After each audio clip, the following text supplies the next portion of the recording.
Bike থামানোর সময় clutch আগে নাকি ব্রেক? এটি নির্ভর করে বাইকের গতির উপর। সঠিক নিয়ম না মানলে ইঞ্জিন জ্যাম, ক্লাচ প্লেট ক্ষতিগ্রস্ত হওয়া কিংবা দুর্ঘটনার আশঙ্কা থাকে।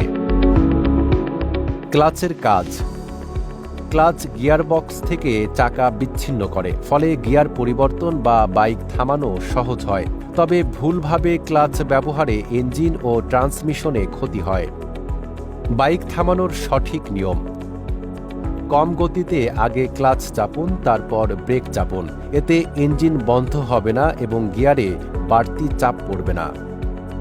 বেশি গতিতে আগে ব্রেক চাপুন, গতি সর্বনিম্ন সীমায় এলে ক্লাচ চাপুন। আগে ক্লাচ চাপলে ব্রেকের কার্যকারিতা কমে যায়, তাই এটি ঝুঁকিপূর্ণ। জরুরি পরিস্থিতিতে ব্রেক ও ক্লাচ একসঙ্গে চাপতে হবে, এতে বাইক দ্রুত ও নিরাপদে থামবে। সঠিকভাবে ব্রেক ও ক্লাচ ব্যবহার কেন গুরুত্বপূর্ণ? সঠিকভাবে ব্রেক ও ক্লাচ ব্যবহার করলে বাইকের ইঞ্জিন ও ক্লাচ প্লেট দীর্ঘস্থায়ী হয়। গিয়ারবক্সে চাপ কম পড়ে, দুর্ঘটনার ঝুঁকি অনেক কমে যায়। নাইম আরাবী, ঢাকা পোস্ট।